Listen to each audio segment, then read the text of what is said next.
Hey everybody, welcome back to another edition of Viking Spin. I'm your host, Jason Wisniewski, and we are back with Mike Castellino today, and we're going to do a little post-draft discussion, address some of the rumors that went down during the draft, as well as discussing some of the picks, as well as we're also going to get into a couple of the undrafted free agents that have signed on special teams. And we'll also talk briefly about some possible veteran free agents that the Vikings could target. Mike, why don't you get us started off here? Okay, yeah, I pretty much wanted your opinion on all the rumors I've seen with Courtney Cronin talking about if the Vikings were able to pick Justin Fields, if he had fallen to 14, they would have taken him. What's your personal opinion on that? Well, basically, you see a lot of these. Rumors. I read stuff like I just saw one that said the Packers were in on Justin Jefferson last year. Um, maybe these things are true. Maybe they're not. I don't know that GMs are going to leak this stuff or um, but let's say that it was true. um, the Vikings, they had an opportunity to get Justin Fields. I think if they wanted to, they're picking um, 6 spots ahead of the Bears, so they could have moved up really at any point if they wanted him that badly. So I don't think it was something where they thought that they needed to get him. Um, Obviously, with Kirk Cousins here for at least 2 more seasons, it wasn't a pressing need to do that. If he fell to 14, you know, could they have taken him? Sure. Um, but I'm glad that they didn't, because I think that um, Kellen Mond, if you're looking down the road into the future, I think he has just as much potential as a prospect. That's my personal opinion. I think they did the right thing. They wound up with Christian Darrisaw even after trading down. So, um, that's the way I feel about it. I don't feel that Fields is like miles ahead of Kellen Mond. What do you think about it? Um, no, I just wanted to discuss that because, I've heard a lot of people who were enamored and in love with Fields. I just wanted your opinion on that. I feel the same, very similar way to you. I think the way it worked out couldn't have fallen any better. Even if they wanted to take him at 14, I am very thankful that the Chicago Bears gave up that King's ransom that we spoke about previously on podcasts, where I would have absolutely hated the fact if Minnesota considered trading 14 and potentially another second round pick or a first to get a guy who I don't think at all is that much ahead of Kellen Mond. And especially the other thing I think people need to consider is Kirk Cousins, like him or not, is a Viking for the next 2 seasons. I'm a huge fan of him. I know you are too. And for me, Mond is a guy who I think is the perfect scenario where he could sit behind Cousins, grow under him, which is something the Vikings have never done with a quarterback prospect in a long time. When Ponder was drafted, he was pretty much forced into action. I know they had, I believe it was McNabb at the time. That failed badly.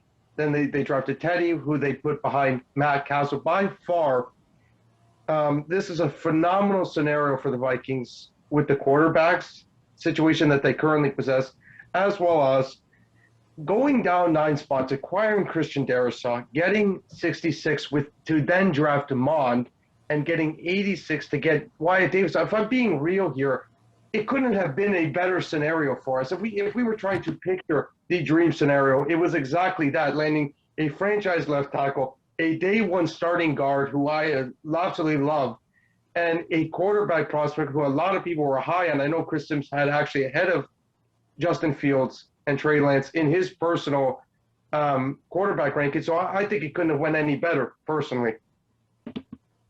Yeah, I agree. I just I thought that looking back on it now, to even though they probably wouldn't have had to give up as much, maybe not have given up as much as the Bears, since they were coming from a higher point, they still would have had to give up a significant haul, and that's going to kind of handicap you. Now you're going to have this this quarterback, if he works out the way you want him to, you're going to have, um, less draft capital probably over the next couple of seasons to add to the team. I just don't think that that's proper roster building, especially when you already have a quarterback fully capable of getting you where you need to go. I agree. Mond, he's in a great situation. Maybe he's a future franchise quarterback. Maybe he's not, but he's got a really good chance to be from coming along slowly. There's plenty of examples of this. Aaron Rodgers sat for 3 years, not being forced into it. You see so many of these rookie quarterbacks, like you said, forced into it too early, and it doesn't work out. So I think the Vikings did it the right way. I just want to have one last point. Is make it quick. With as well, I read this part, and this made me so happy that this was the case. Is a lot of Vikings brass were split. I'm glad that happened because I think they almost forced the hand of Rick, if he did like Fields more, to stay there because they did not want to give up future capital, like you said, and it would have really hurt this roster. This team would have been affected, and I'm very happy the way it happened. I just want to discuss Fields, just your personal opinion, because I just seen far too much delusional perspective of where Justin Fields is going to be a top prospect, where I don't think that's a case. I've seen people calling him the steal of the draft. I think it's hilarious because there's a reason he went behind 3 quarterbacks. If he was so special and he was this, golden egg prospect, he would have won in the top 5. He wouldn't have fallen to 11. It never would have happened. So clearly some other NFL brass felt the exact same way, including George Payne and the Broncos. Yeah, and it's interesting you say that the Vikings, brass was not 100% in on that. You had some pushback on that, and ultimately they decided not to do it. I'm sure there's a contingent in the building that wants to win now, and saw the opportunity. If they put, if they address the offensive line, put that in front of Kirk Cousins with this rebuilt defense, this team is a contender right now. So, yeah, I mean, I'm definitely glad that happened. Like you said, with Fields, there's other teams that, the Patriots didn't feel the need to move up at all to go get him. Yep. To me, that's a bit of a red flag when Belichick doesn't feel the need to go up. Yeah, and that's another great point. I'm going to keep it quick because we do need to get into the draft, and I know we both want to discuss it because there's a lot of fun things to discuss. But that's another great point. I saw throughout the process that the Patriots are rumoredly involved. They would have had to give it up way less than what Chicago gave up. They were at 15. So, that's another phenomenal point. And they sticked and picked and took Mac Jones, who I think they liked better. I truly believe that. Yeah, absolutely. Well, yeah, let's get to what actually did transpire here with the Vikings draft picks. First of all, we traded down, of course, from 14 down to 23, picked up a couple thirds, and selected Christian Darrisaw. What are your thoughts on Christian Darrisaw? Like I said, he was my favorite tackle in this class outside of Sewell and Slater, and it was not by a lot. It was very close between the 3 of them. So for me, for the Vikings to go and trade down, giving up picks 14 and 143, getting picks 66 and 86, including with 23 to land Darrisaw. I mean, it could have there been a better scenario. I generally don't think there could have. It was an A+ draft pick.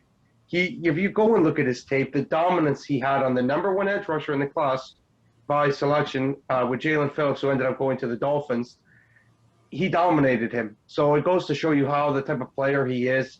Again, it was discussed during they mentioned on the Bronx. He did not give up a single hit or sack to his quarterback last season at Virginia Tech in over 669 snaps. I mean, what else is there more to say? I mean, 6'5", 315 monster who is going to anchor this offensive line with Brian O'Neill, and to me, is a top 5 tackle pairing in the entire NFL. I mean, it's phenomenal. Yeah, no, I'm really excited about the pick. Christian Darrisaw got better every year in college. Capping it off with an outstanding senior season. So he's obviously his trajectory is moving up, which is always a great sign for a draft pick. Um, I think he will come in and start day one at left tackle. Fills a major need for the Vikings, and it's a long term solution at the And position. if I could, I could just make one more point too. The Vikings, I don't know if you caught this. Rick Spielman even mentioned it on his press conference after the first round. He wanted to go back up to get him. So the fact that the Colts possibly, or who else was there, Washington, or whoever he would have been in contact with to move up, said no, and we still landed him and kept all those thirds that we ended up having, and we'll obviously discuss later on here. I mean, it was the dream scenario. It really, well and truly, was the dream scenario for the Minnesota Vikings, other than probably getting Slater at 14. But to me, I'd rather have pick 23, 66, and 86 with Darisaw. To me, it wasn't even close because I know in the entire process, it was very close between Sewell, Slater, and Darisaw. There was not supposed to be a dramatic drop off. Um, and we could thank the wonderful brass of the Las Vegas Raiders taking Alex Leatherwood at 17, and we liked him, but he was no more than a low first, second round prospect. Thank you very much, Mike Mayock.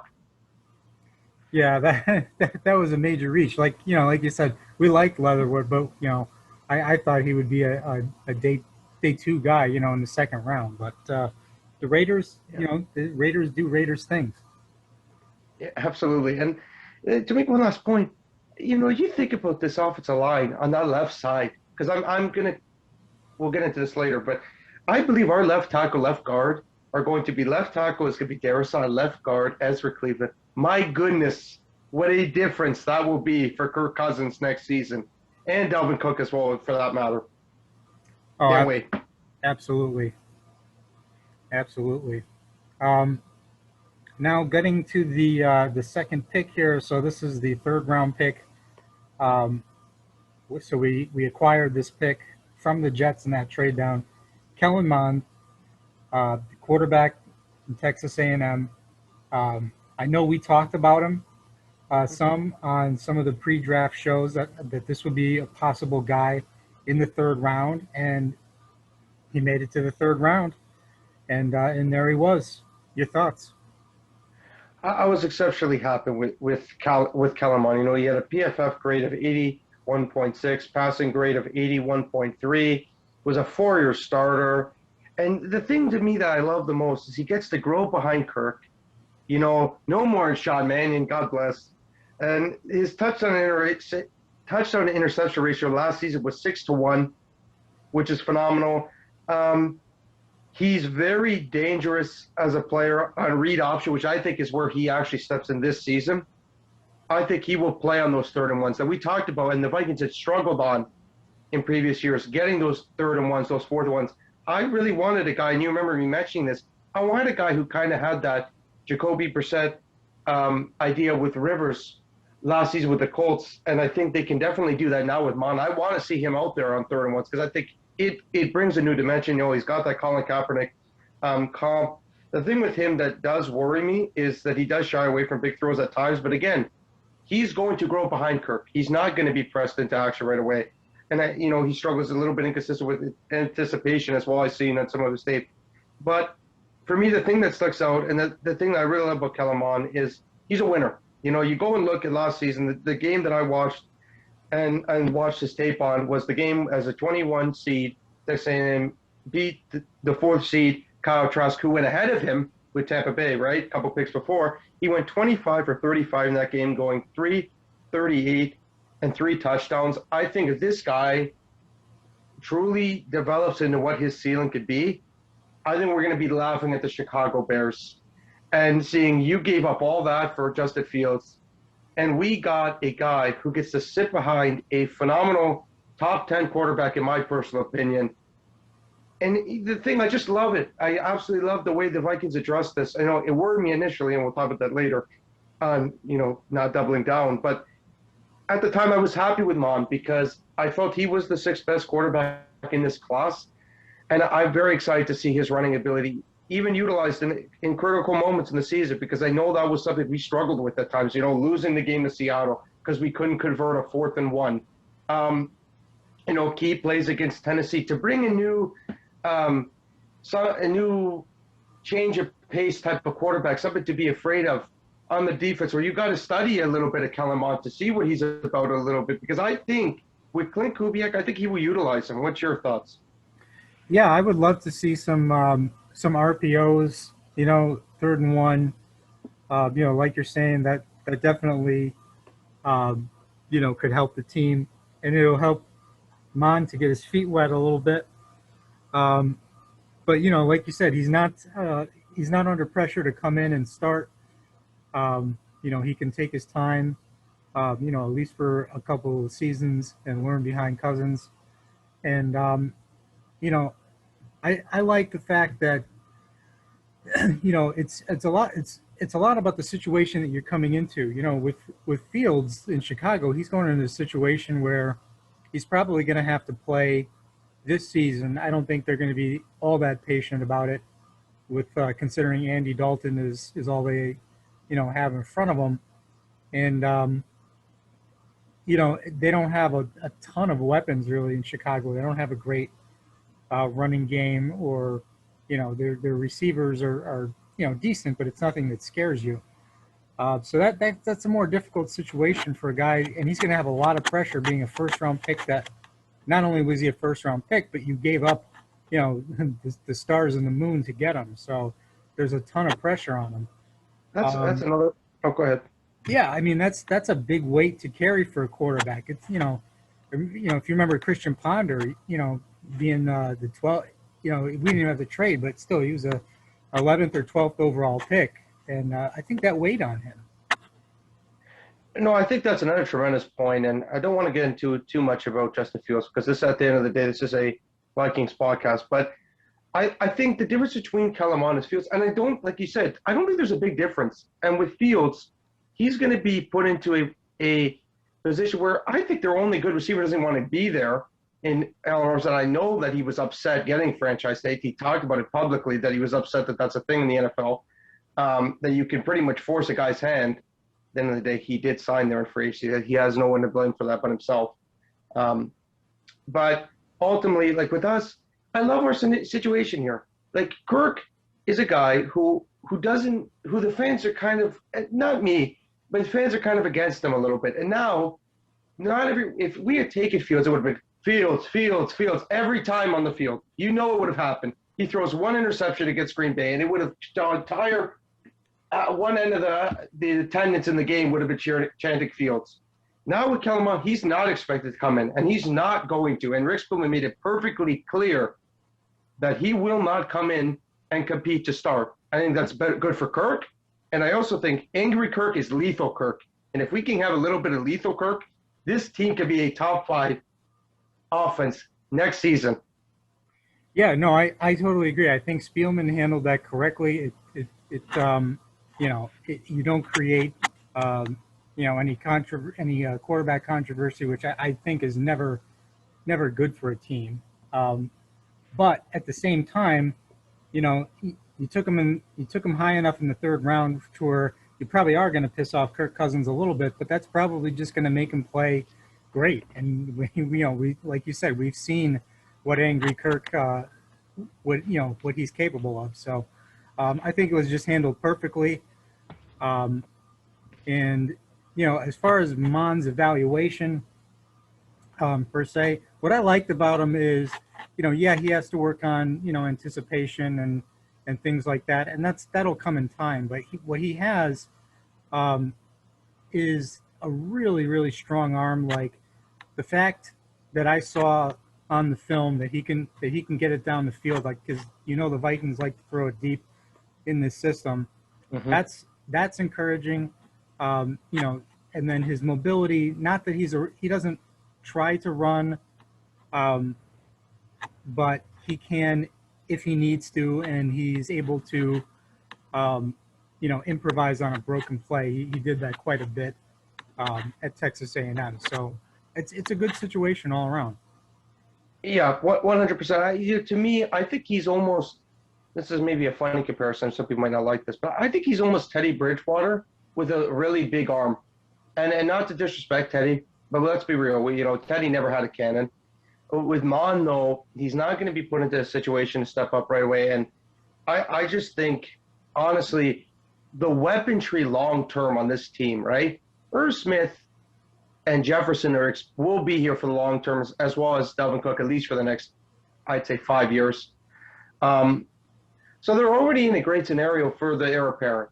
You know, if Kirk Cousins doesn't step up, now there's no excuses. That's the other thing I wanted to say is, as much as I like Kirk, now he needs to put up or just, he's going to be gone. If he doesn't, end up stepping up and making those plays that we believe he could make with a great offensive line, because we've seen it. When he's had time, he's I think PFF had him as like number 2 quarterback last season with a clean pocket. I can only imagine the damage he's going to do this season when no one believes in us now except us. The people who understand this team know how good this draft was.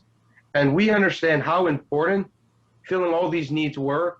I just can't wait for this season to see what happens. But yeah, I just love the whole situation with Calamon too. Very infatuated with the player. I've seen that. You see that one pro day tape where he rolls out to the left side and throws an absolute cannon bazooka on the run to that receiver in stride. He could be a phenomenal steal at pick 66. If this was a better class, he's a second round pick easily. Sorry, not a better class, a weaker class. He would have been a second round pick. So, yeah. No, absolutely. So moving on to the next pick of the third round was linebacker Chaz Surratt. Your thoughts on this pick? With Chaz Surratt, his PFF represents the type of player that he is. It's 47.9. And what that shows you is he's still growing into the position. But what you do see sticks out is his lethal, violent action in games. I mean, I watched some Boston College tape against North Carolina State. This man absolutely obliterated the quarterback when he got there on a blitz. I mean, he's not going to be forced into starting, right? And he can grow. Similar situation to Mon, where he can grow. Unlike with Mon, he can grow behind Cousins. I think Sherrod can grow behind Eric Kendricks, Anthony Barr, and even a little bit from, Troy Dye can learn how it is as a rookie coming into the NFL, into a solid roster like this. So with him, though, he's a phenomenal tackler. He had nearly 10 tackles per game at University of North Carolina. He just has a nose to find the football. But again, like I said, he needs to develop. It will take years for him, I think, 2 years to fully become his perfect situation, right? He only had 2 years at linebacker in North Carolina because he transitioned to quarterback, right? But with him, I think it's the perfect situation because we know what our linebacker core is going to be. It's going to be Eric Kendricks and Anthony Barr taking a lot of the snaps with Troy Dye mixing in there.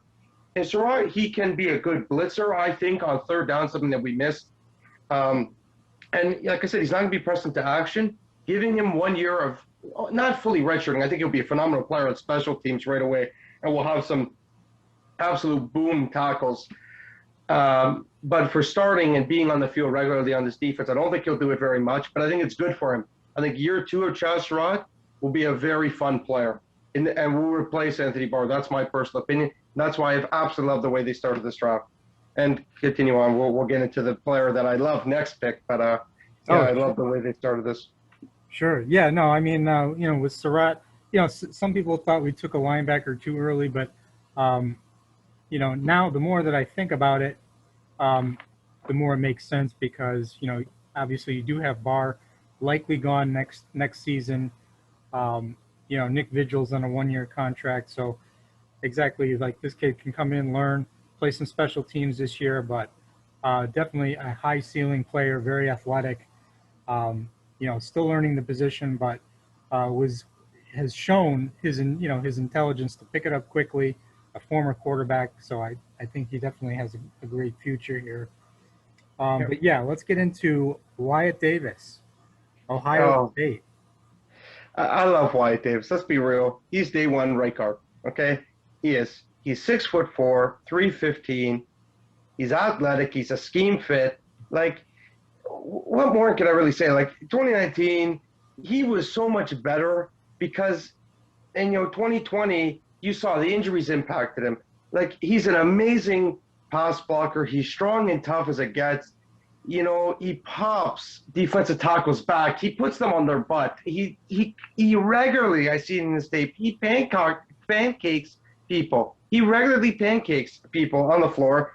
And like with his hands, he results in such good physical push. He's such a good handsy guard.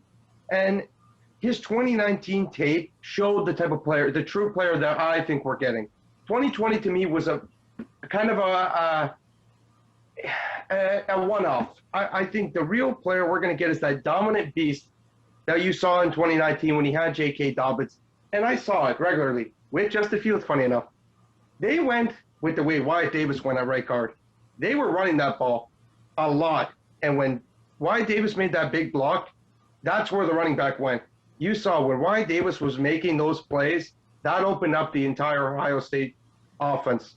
To me, he is a tremendous pick. I cannot believe we got him at 86th. I like I said, 66.3 PFF grade last season, but to me, that was an anomaly. That was not realistic of who he is. That injury history is the only concern for me. But like the value there, you can't lose. We are laughing as Vikings fans. We finally have cemented this offensive line, and Rick talked about it too in his press conference. He is going to hugely help Garrett Bradford. He no longer has to play with trash in Drew Samia and Dakota Dozier. And let's be real, they are what they are. They are guys who are bottom roster guards who were starting for us. It was not good enough. We finally got two nail-driving, scheme-fit, blue-chip prospects in Darrisaw, who was a first-round pick, and Wyatt Davis, who would have been a first-round pick if he wasn't a great leader and a teammate, to come back to Ohio State. In fact, it hurt him, but for us Vikings fans, it's a win because he is going to be a stud in the NFL if he stays healthy. Absolutely. Like after they made that pick, my first thoughts were, wow, I think Kirk Cousins and Dalvin Cook, they've had great seasons before, but I think they could both have career years this season, and I think it's going to result in a big-time winning season here for the Vikings to be able to control the line of scrimmage. And I was so encouraged to hear Mike Zimmer say that they were looking for more size on the offensive line this season because you can still have guys that are athletic but come with size also, and that's exactly what they got with Darrisaw and Wyatt Davis, and that's going to help them tremendously against opponents like Chicago and Detroit and Green Bay that have those beefy defensive lines. Absolutely. Khalil Mack and Hakeem Nicks aren't going to have fun anymore. They are going to struggle to make plays on this great offensive line that we built on paper. Like, obviously, they might have moments, but let's be honest with ourselves for a second here. I think Ezra Cleveland playing at left guard beside a guy like Darrisaw is going to hugely improve him from what he was last year. Because, again, he had to play, with Bradbury, who was stressed because he had garbage on the left side with Dakota Dozier. That stressed the entire line. People don't realize one player can screw up the entire line in a matter of seconds because, especially at center, you've got two guys directly blocking, in front of on your sides. So if one messes up, you're going to try to help and cut off your guy to push quick and then go and help the left guard because how pathetic he is in pass protection. So now that's no longer a scenario for me where the Vikings are in big trouble. Obviously, we'll get more into this later. I do think we should not stop. We should add another body because this team Kirk deserves it, Dalvin Cook deserves it. One more in piece because, again, Wyatt Davis's injury history does concern me, but I don't care at 86. It was a tremendous value. There's no way or shape around it. It was a tremendous value. Yeah, absolutely. And then they weren't done. They had one more pick in the third round, and that's where they took Patrick Jones, the defensive end, long defensive end, and speedy defensive end out of Pittsburgh. So for me, it was, I feel kind of silly that I didn't consistently just mock the Vikings a mid-round edge rushers. I mean, they've done it throughout their tenure. And, the only one that was a big bust was the kid out of Oregon State a couple years ago, Oh, where Crichton? yeah, Scott Crane, thank you, Scott Crane. And outside of that, Jalen Holmes was not a great fit. But if you go look at their history, the guys that they've hit on, Brian Robinson, Everson Griffin, Daniil Hunter, DJ Wadham looks pretty darn good too. Right. You add Patrick Jones to that. I think what Patrick Jones is exactly what Daniil was, what Everson was, what Brian Robinson was. You're taking a chance on ability. He's a respected team captain. He had an impressive 2-year run with 25 tackles for loss and 17 and a half sacks. He's got the NFL build for edge. He gets off the ball with decent NFL burst, and he's very agile tackler in space. That sounds exactly like a guy with a 76.8 DFF grade that is going to transition and be a great player with Andre Patterson. He's got that build at 6'4", 261. It's exactly a guy, Andre Patterson, claps his hands and celebrates because he's going to mold him. This is exactly why the Vikings have the luxury to do this. Andre Patterson is such a phenomenal coach. The Scott Cranes and the Jalen Holmes, who I don't think makes this roster, mind you. Now, they're the rare scenarios where it doesn't happen. I didn't even talk about a Foddy or Stephen Weatherly. He has such a good ability at doing this. You have that luxury to do it. You don't need to force to take a day one edge. And that's why the media should be a little bit smarter when they mock Vikings. At least with Patterson in this building, we will take third and fourth round edges to the end of time because he is phenomenal at doing it. It's happened far too many times for them to stop taking third or fourth round edges. And I think Patrick Jones is another phenomenal guy like that, right? He had a game against Louisville where he dominated. And I feel like that's what he can be, is a guy who we transition, take that ability, that burst and get off, who maybe struggles a little bit with hand positioning. And that's where Andre Patterson lives. That's where he makes his money. And to be honest with you, I'm so happy the Vikings promoted him to co-defensive coordinator with Adam Zimmer because he deserves it. And it's going to keep him in a job in Minnesota because he probably won't realistically become a head coach. So he's going to be here for the test of time. To me, even if Zimmer goes in 3 to 5 years, keep him because Andre Patterson is a brilliant defensive line coach. If not, to me, he's number one in the NFL. And he just shows it time after time after time. These values that he finds, it's unbelievable, the ability to do this. And it was a great pick picking Patrick Jones.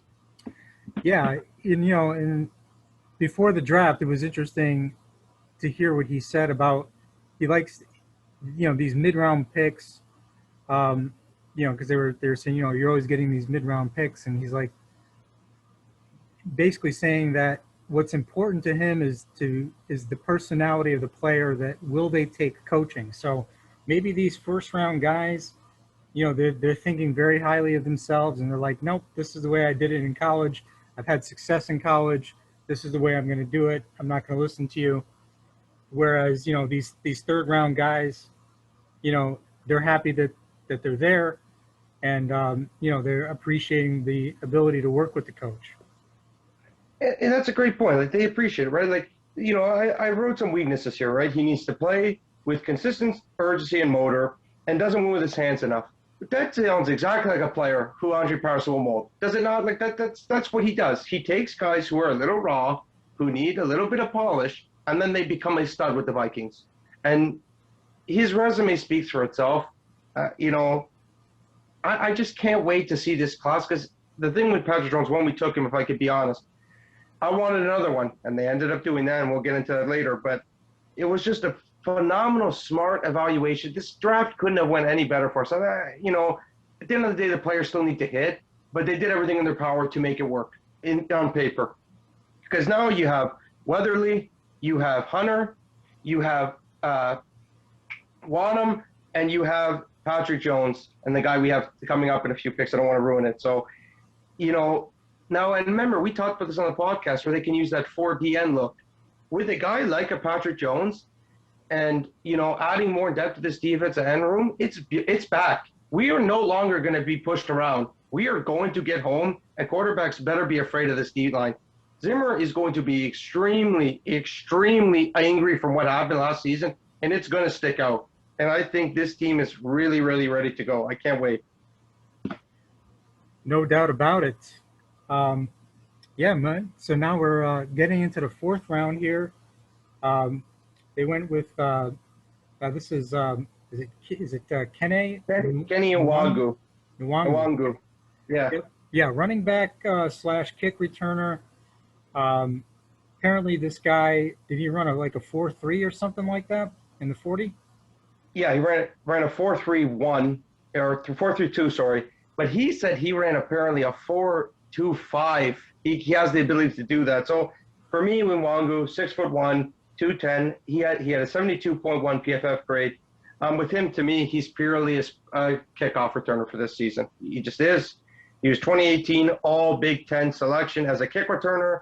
Has elite testing numbers again. Kenny Palomalo, or no, oh my goodness, our running backs coach, Right. Palomalo. I think it's Palomalo, right? Kenny Palomalo. Yeah. He Yep. loves doing this. He did this with Alexander Madison. He takes guys who have that upside, and he molds them.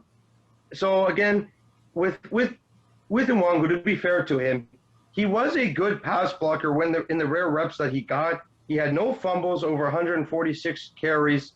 Again, some weaknesses to him, though. Like I said, he's not a running back day one. He obviously he's not going to touch the field very much, but he lacks instincts. He has, he only has one speed.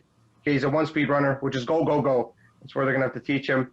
And he's a little slow to cut wide, so he doesn't fit our scheme right away. But again, he's not going to play. Let's be real. This was a guy similar to Chaz Surratt for me, where you're a little surprised where he went, but you get it. If you really think about it, this is what this team loves to do.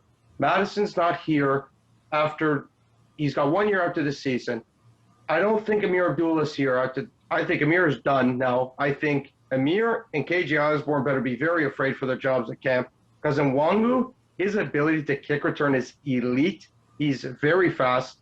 And I think that's what he does for Minnesota day one, is he'll be our kick returner. At 6'1", 210. To be the ability to run a 4.3 run is ridiculous. So for me, Nwangu is going to be a stud kick returner, and it's something we have missed. We have not had it since Cordero Patterson, and it was a sneaky need for us. I think it was the right decision. I know it's a little hard, but to me, I look at it like this. I'd rather take a fourth-round kick returner who becomes a stud than a first-round kick returner, which we did with Cordero Patterson.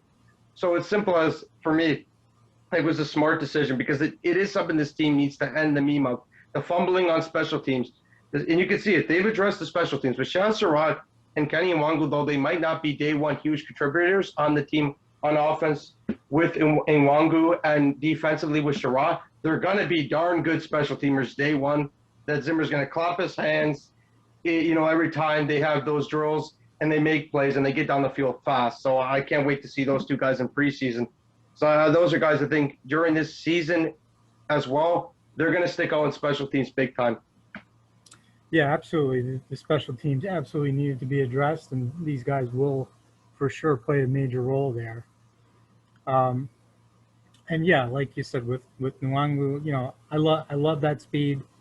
If you get a seam, on a kick return, and he gets in the open field, he's got a chance to take it to the house. Whereas I don't think you could really, Amir Abdullah.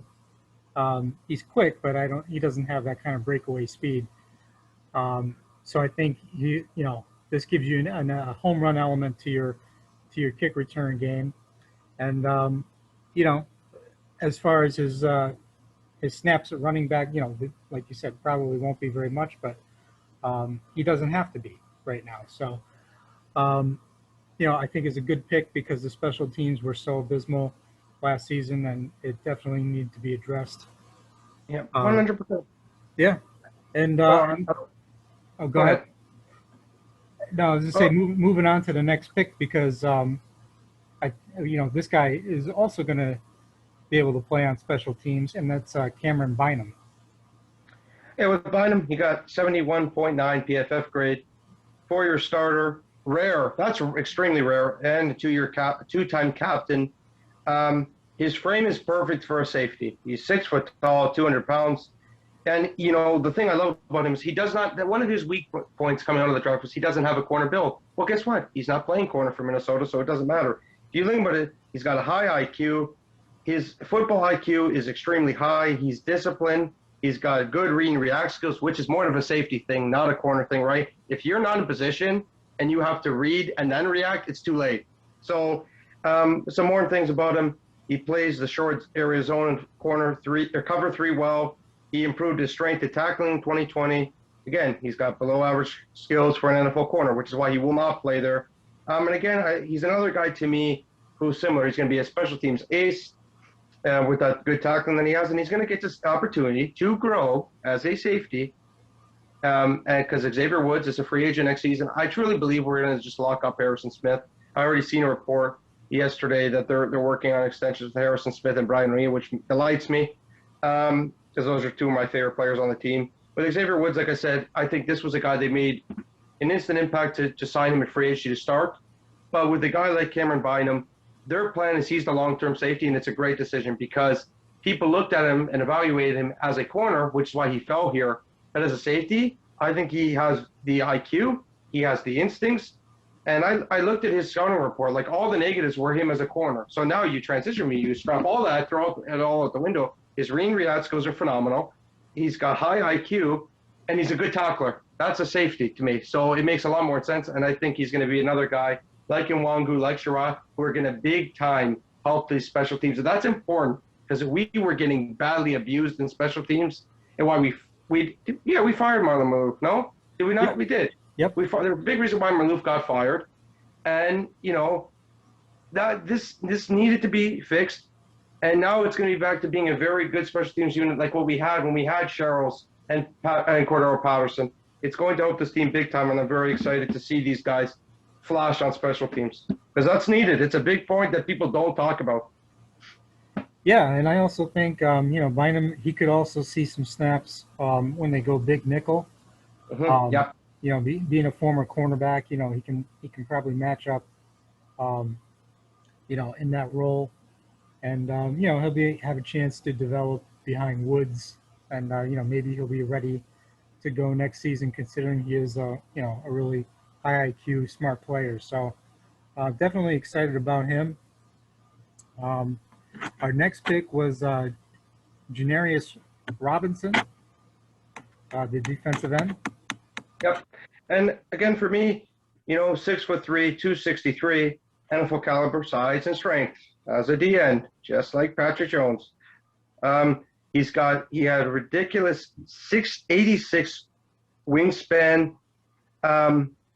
He's got very good quickness and explosiveness. This is more of a one where, to me, Patrick Jones, I think, is more ability. He's statistically shown more. With Robinson, he's more of a guy who might need a little bit work with Jones, it's more working on the hands. With Robinson, it's more on abusing that burst to embrace the burst. Instead of being so aggressive, it's more channeling that burst into smarts and using positioning correctly. I think he's a guy, to me, where he could be a real stud pick, and I think this is a guy they might use on third down as well.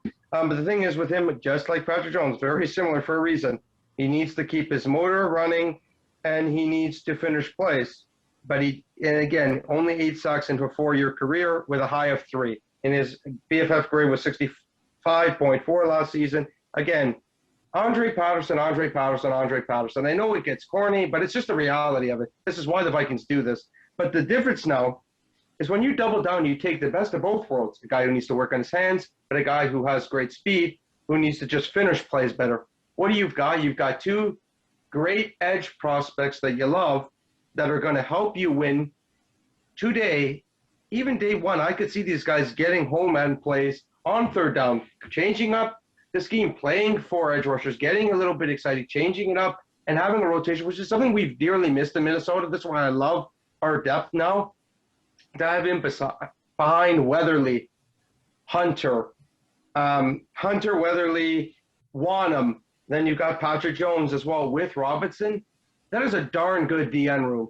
And I'm very excited to see what they can do as a whole. Obviously, we know Hunter is phenomenal. But now to have a potential 4 different guys that can rotate opposite Hunter and to give him a breather here and there, everyone wins. It's exactly what the Vikings need to do. And again, with Robinson, with that burst, throw him out there on special teams. Blow up the return man. There's nothing wrong with that. And I think you could see it. The Vikings took a lot of guys who are going to need a little bit of seasoning, but if they hit their ceiling, they're going to be studs in the NFL. And if nothing less, they're great special teamers, and that helps you win.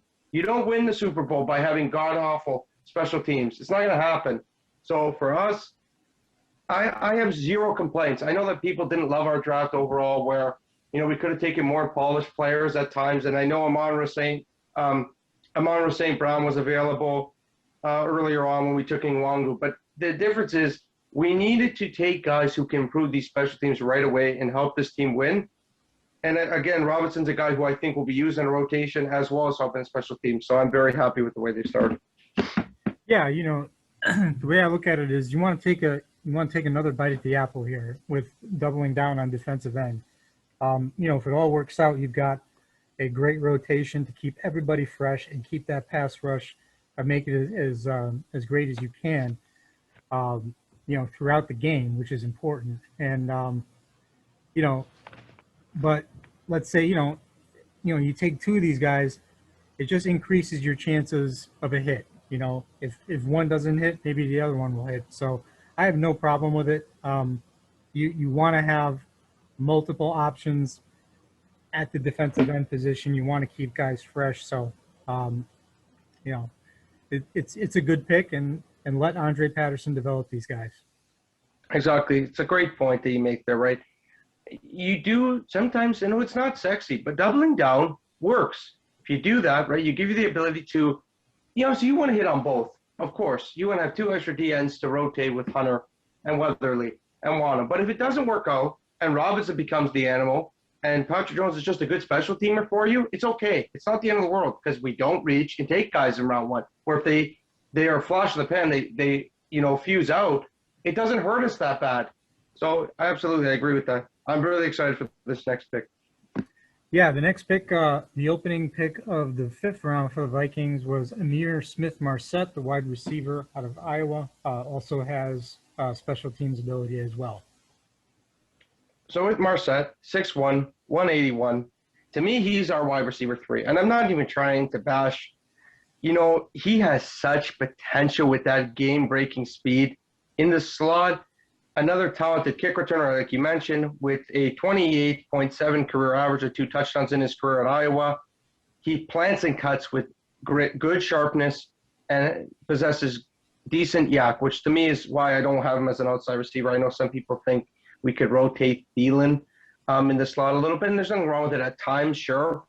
But with him, like I said, he lacks base length to fight off route contact, which is why I don't have him as a outside receiver at all.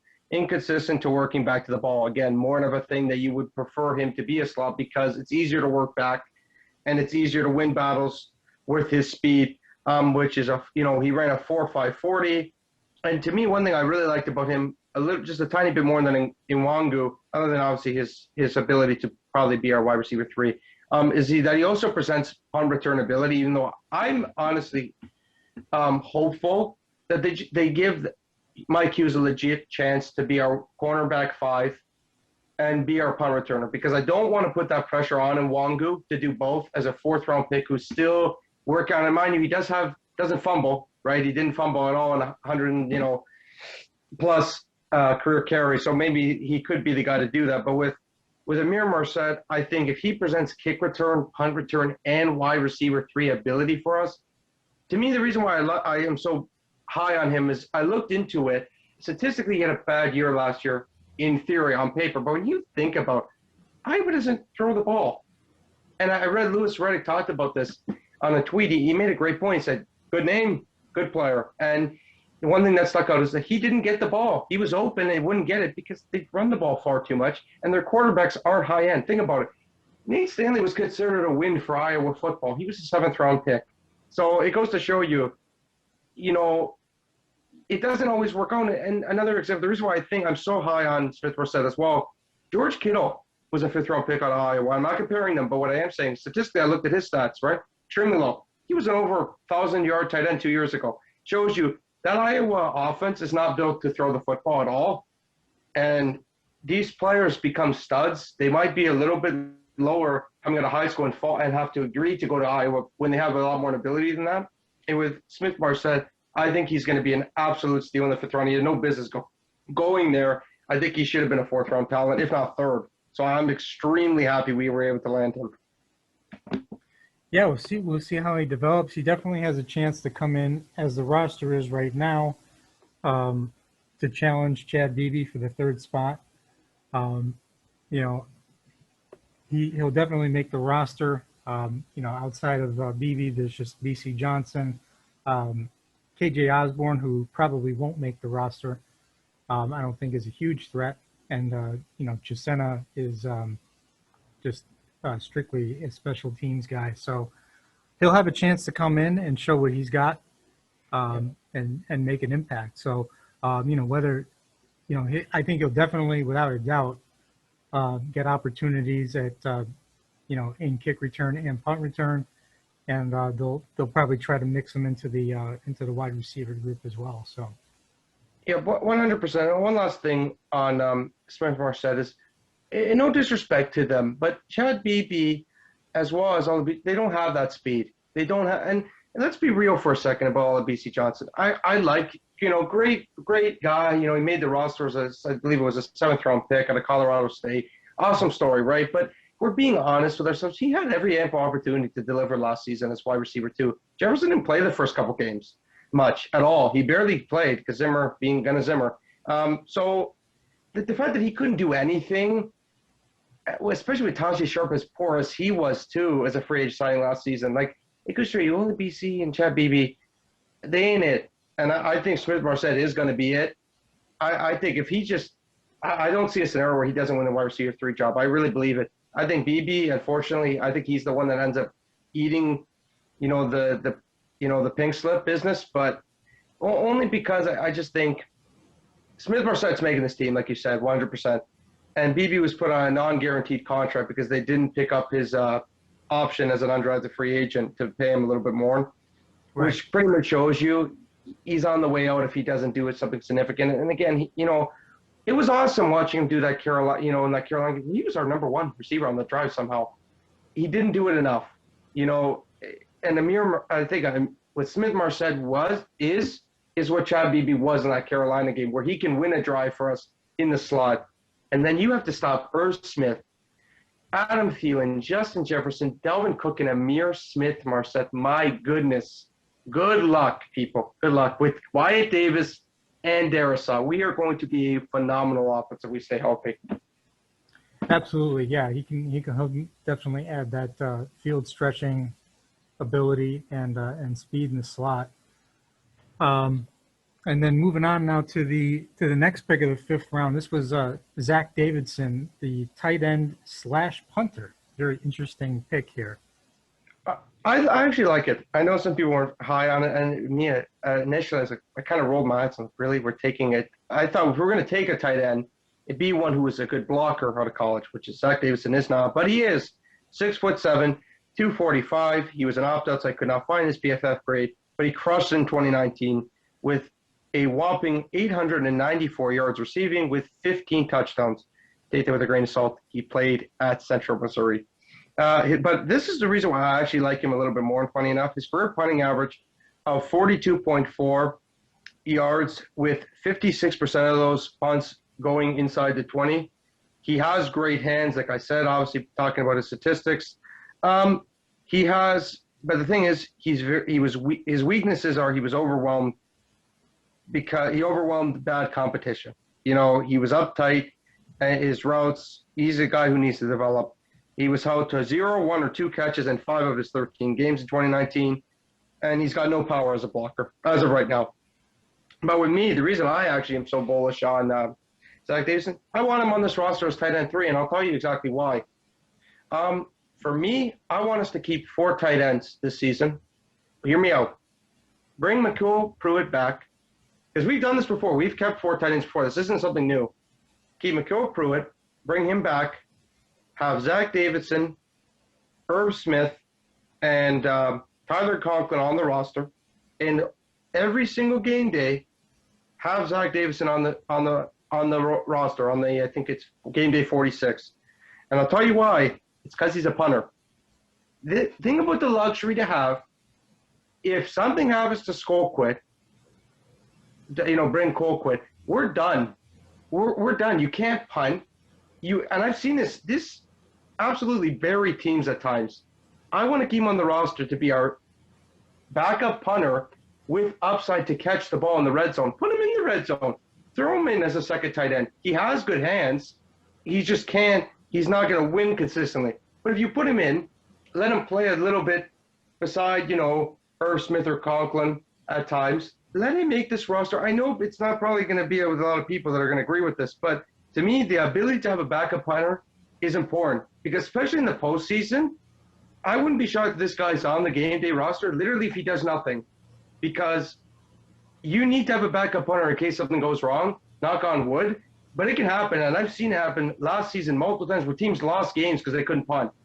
With the ability to punt over 42 yards as an average shows you he can do it. So I keep on the roster. I like Zach Davidson's upside as a tight end long term, but as a punter short term as a backup. Yeah, I agree. For the same reason there, to have a guy with that value as a backup punter, that's your third or fourth tight end, is definitely worth a roster spot. And he's 6'7", so he's got the ability to develop into a red zone threat. We saw that countless times with Kyle Rudolph over the years being 6'6".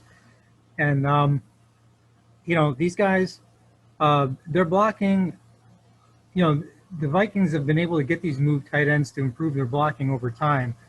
Irv Smith is now a good plus blocker. Tyler Conklin's blocking has improved, and there's no reason why this 6'7" guy, or what is he, 240 or 245? 245, yeah. Yeah, 245. He could easily put on another 10, 15 pounds, over a year or two. So, there's plenty to work with here with Zach Davidson. And with that size as a punter, that's crazy size. That's why you could probably punt the ball so well. 6'7", you're gonna, even if you shank it, it's probably gonna go relatively far. So, I like that pick, and I think your point's a good point too. I didn't even think about that. Right, Irv Smith improved. He wasn't considered a good blocker out of college, nor was Conklin. I think this is the same idea. This is why Spillman likes doing this with tight ends. They take them out of smaller schools. Like Conklin came out of Central Michigan. That's why I actually got confused. I thought he was from Central Michigan too. No, it was Central Missouri. So the same idea. Let him develop and grow. And I would not practice squad him because I actually think he'd get picked up just for his punting ability. Someone will bring him in. So I think they should roster him. Yep, absolutely. And then that brings us to our final pick of the draft here in the 6th round. The Vikings went with the nickel rusher, probably on this team, Jalen Twyman out of Pitt. Oh, I love Twyman, and I'm going to be real. He's a steal. If he hits, he's a steal. The only reason he fell this far was he was an opt-out. He had 10.5 sacks as an interior defensive tackle at Pittsburgh in 2019. He's got great body mass as a 3-tech edge rusher. I'll get into why that's interesting. He lacks desire at times. That's one of his weaknesses. He lacks desire at times. His broadness and mass is not good for heavy lifting as a run defender, which is why he needs to play more. He needs to play more with more explosiveness into first contact. He's a below average bend and agility with leverage struggles. Again, Andre Patterson, to hold the point and restrict, keyword, gaps, which is more of a run thing. You're not going to be having to worry about gaps as much in the passing game because they're not going to be running very much. So his tape shows violence. 2 sacks in clutch moments that stuck out to me were against UCF, Central Florida, and North Carolina. It shows you the type of ability he has. To me, he's purely 3-tech edge rush extraordinaire day one. Don't care. Take Michael Pierce out, and no disrespect to him. Sorry, not really sorry, Michael. Sit on the sideline and have this animal in Jalen Twyman to penetrate, be this big beast to get home. And his story is awesome to me too. Did you catch the video where he was crying and very emotional when he got drafted? I think what a story. What a nice thing to see. This guy could be already a fan favorite. He's 100% making this roster. I don't care what anyone tries to tell me. I was huge on Jalen Twyman. I didn't think he'd be there in the 6th round. I was extremely happy when we got him. And for me, he's a day one 3-tech beast getting home. And he wore Aaron Donald's number at Pittsburgh, funny enough. He could bring a little bit of that, nowhere close. But I'm talking like 5% of that in our interior rush, which was something we did not have last season. It was horrible. So he's going to be a phenomenal plug-and-play player as a rotational D tackle, just purely to rush. Yeah, I had him going in either the 3rd or 4th round. So to get him in the 6th could be a big steal.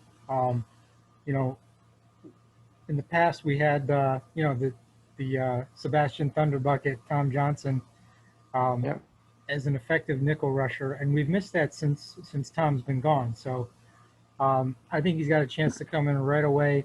Hercules Mataafa has had a couple of chances now, hasn't really been consistent. James Lynch, I'm sure he'll get more of a shot this year, but Twyman can definitely come in and challenge those guys for that role and could win that role outright, I think. Like Jason, I just want to tell you this. Imagine rushing James Lynch and Jalen Twyman on 3rd and 15. Yeah. Just do that. Like, it's very doable because let's be real. No disrespect to Dylan Tomlinson or Michael Pierce. They're not known for their pass rushing ability. If you literally just use Lynch and Twyman every 3rd and long, my goodness, how lethal that could be. And they're going to get home. And it showed. Like, James Lynch, there's another great point you mentioned. He barely played last year, and the snaps that he played, he actually got a sack. So it goes to show you these guys could literally be used as guys who can rush the passer. I want to see new looks this upcoming season because I don't think it's good enough to not rotate because every other team does it in the NFL except the Vikings. We're one of the lowest in the entire league of rotating. We don't do it enough, and we have every ample opportunity to do it this season. We brought in guys who are going to come in and compete for jobs, and I think we'll make this roster and be a good rotational piece. I'd love to see that with Jalen Twyman. I can't wait for the preseason. Absolutely, and that wraps up the draft. 11 picks overall there, and but the Vikings weren't done. Immediately after the draft, they went in and they signed a bunch of undrafted free agents. A couple of them you wanted to talk about because these are special teams guys that actually have a chance to supplant some of the guys we have now. Yeah, thank you. I talked about this, the importance of not drafting a kicker, a punter, or a long snapper, because then what you do is you have to roster them. If they stink in preseason, guess what you have to do? Roster them. So these are the 3 battles that I'm excited to see on that special. This is why I'm so happy that Rick did this. Greg Joseph versus Riley Patterson in the kicking battle. I think Riley Patterson has upside. People said he could be a little bit of a clutch kicker. He showed it. The game-winning field goal he hit, I believe it was against North Carolina State with Memphis. So it shows you that upside there. Then you've got Bryn Colquitt. Some people like to call him Skolquitt versus Zach Van Rosenberg, the 30-year-old punter out of LSU. He was a former MOB player. That's why he's so old, kind of like Brian Whedon. But with him, he had a very good average and played for a big school, right? So he did a good job. If you're an LSU punting, it means you're doing something right. So, again, I like the ability to have that. And lastly, I can't really give too much of a scouting report on this, but Andrew DePaula versus Turner Bernard. So Austin Cutting, obviously, we know he was a huge bust, right? He's one of those draft picks I talked about that flamed out and got into this very quickly. No more with the Blair Walsh, the Daniel Carlson, the Jeff Locke, the Austin Cutting. No more. We have Rick finally did what I've been asking for him to do, sign high-end priority free agents, give them good money, and now you've got not 1, not 2, but 3 good camp battles for guys who are going to improve your special teams. Because this is why I'm so high, and I know it sounds silly, but the reason I'm so high on not drafting is you have no choice. You have to roster them. Like, the thing about it, there was only 1 kicker drafted this year and 1 punter. Why? I think teams are starting to catch on. oh no, if we draft one, they're our guy. We have no choice. If we want to cut them, we can't. We have to give them weeks of a chance, like we did with Daniel Carlson, costing us games years ago, where he literally cost us the game against the Green Bay Packers where we tied. And as well as Dan Bailey, when you sign a high-end veteran kicker for a lot of money, you can't cut them. And that's why they had to wait all the way to the end of the year, even when Dan Bailey was, let's be real, dead wood on this team. They couldn't cut him because the cap ramifications. So now with Greg Joseph, Riley Patterson, one stinks it up, bye, peace. Even if you're the one who makes it, get out of here. We can bring the new kicker midseason and give him a one-year deal. And it gives you that flexibility now. You're not forced into anything. I think Rick's finally figuring this out, and same with Mike Zimmer. They had enough for a reason. So it had been a constant struggle. I know I'm not going to get too much longer into the UDFA talk because I do want to talk about the veterans a lot more that we could bring in for agency. But that is huge because, again, specialties has been a weakness in the Zimmer era, and it's proven now. They are going to end it this season. I cannot wait to see who wins these jobs. Yeah, and they even have, and I just read there's a third punter is now added to, or is expected to be added to the mix. Oscar Bradburn out of Virginia Tech has been invited for a tryout. Cool. So that's good. 3 of them. Well, more in the merrier. Yep. But yeah, let's get into. Anything you'd like to say? What's that? You have anything you'd like to say about the UDFAs? Like anything you like? Like, do you like the idea of not drafting one? Any of these positions? Well, yeah, like you said in an earlier podcast that we did, there's added pressure when you're a drafted kicker, on both the kicker and the organization. So the undrafted guys, they don't have anything to lose. They're going to be loose. They're not going to have all this weight, this mental block to overcome. And a lot of the stuff is mental on special teams. So, I think it definitely helps their chances. And I'm just glad to see the Vikings are going to have so many guys trying out for these spots, so that the cream rises to the top. I agree. And you mentioned that too. We wanted camp competition. We're getting it now. Our summer is going to be very fun to watch this team develop. The season started April 29th, and it's now even 10 times more exciting because they did everything we wanted. It was like, when you're a kid in Christmas and you get everything you want, and like we're going to eat, at least for me, we're going to have a lot of egg on our face if this draft goes awry because this is everything the Vikings fans wanted. They wanted Darrisaw, they wanted Davis, a lot of people like Twyman, so it worked out quite well, and I'm really excited. Yeah, it's almost like Rick was like, okay, I'll listen to you guys this time. Yep. But yeah, let's get into to some of the veteran free agency, because speaking of Rick Spielman, he's the one who brought it up. Yeah, isn't that funny? Who would have thunk it? Not me. Well, I mean, we predicted, right? We anticipated this being the case because they did plan it. Like it or not, they didn't have to say it. But now that he said it, it's very interesting to me. Guys that I have, you can chime in on any guys that you have on your that you believe we could look into. These are guys that I personally think that will be a Viking potentially. Will Parks, former Bronco and Eagle safety. I know they've wanted him multiple times. They try to trade for him. They try to pick him up waivers. He doesn't want to come, but I think now he's gonna come because, there's no more hometown with Philly. There's no more, waiver claim with Denver. I think he comes over now, no matter what. James Carpenter, no matter what. Or Trey Turner. Like I said, this is not to disrespect Wyatt Davis. I love the player, but the injury history is concerning. I want a good veteran backup. And James Carpenter, especially Trey Turner, make him a reclamation project. Either one of them are good, right? I think they've both been in Super Bowls, if I'm not mistaken. Carpenter won one with Seattle. I believe Trey Turner would have been on the Panthers when they went with Cam, when they lost to Denver. So two veteran names that have shown ability to be competent in the NFL, and I'd like to see it because I want to close Dozer off this roster. He goes, peace. We will not miss you. Defensive tackle to a more fun player. I know people say defensive tackle. The reason why I have a defensive tackle in Geno Atkins, because that ability to pass rush is something this team is going to want, and we all know Zimmer loves him. He was one of the guys he loved in Cincinnati. He's a little older now, but he still has ability in pass rushing down. So you use him as a rotational piece. My goodness, how fun would that be to see Geno Atkins as a rotational guy? Two wide receivers here. D.D. Westbrook from the Jacksonville Jaguars, who also has return ability. Can't count that off. They signed him. And another guy that Rick Spielman has liked, and I know who has went after multiple times, Alshon Jeffrey. He is out there. Would love to see him on the team as a wide receiver 3. I mean, that would be phenomenal value to get him as a wide receiver 3. And last but not least, Zimmer's favorite position on planet Earth, cornerback. Casey Hayward and Rashad Breeland, I picked out pretty much, I'm going to be real, the 2 best corners available.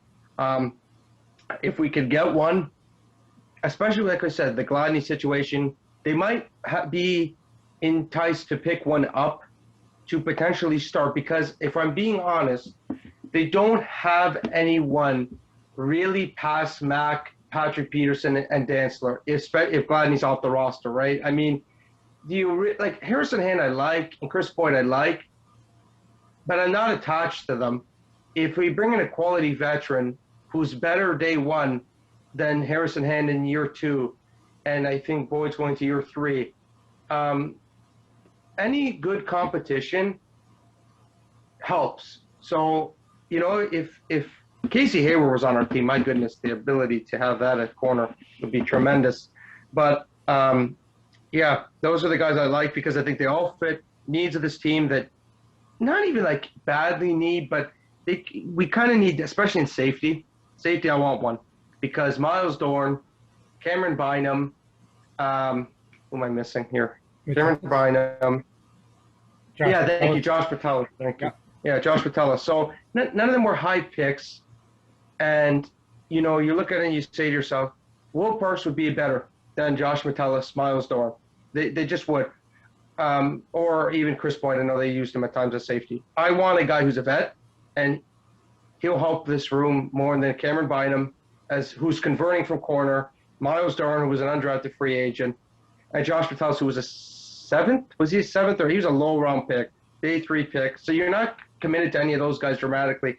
I want a Will Parks, and I know Zimmer wants him. It's a guy it's almost another meme with the Vikings is adding Will Parks, because they tried twice and they haven't got him. Third time will be the charm, in my opinion. I think they wanted to wait out the comp pick market. Now I think he'll be the first one we sign personally. Yeah, they do traditionally like to have a veteran safety backup, so that wouldn't shock me. They've got $12.77 million. I know some of it could be used to give Danielle Hunter a raise if they choose to do so. That's a whole nother conversation. But they could also look a couple more guys that maybe I'd add to the possibilities list would be, and I know it's cliche to say this, but Larry Fitzgerald could actually make sense with Patrick Peterson here, maybe doing some recruiting. A 1-year contract would probably be suitable, if at all. You could also look at Pharaoh Cooper as a free agent receiver with return ability. And